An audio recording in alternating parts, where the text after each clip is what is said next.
How to activate EQ Bank card. Locate the EQ Bank card you received in the mail. Dial the phone number provided on the sticker attached to the card. Follow the automated prompts to activate your card. You may need to enter your card number and other personal details. Listen carefully to the instructions and confirm your identity as required.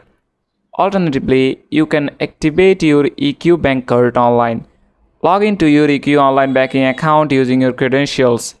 Navigate to the Card Management or Activate Card section. Enter your card details as prompted, including the card number and expiration date. Follow any additional instructions to complete the activation process. Once confirmed, your EQ Bank card will be activated and ready for use.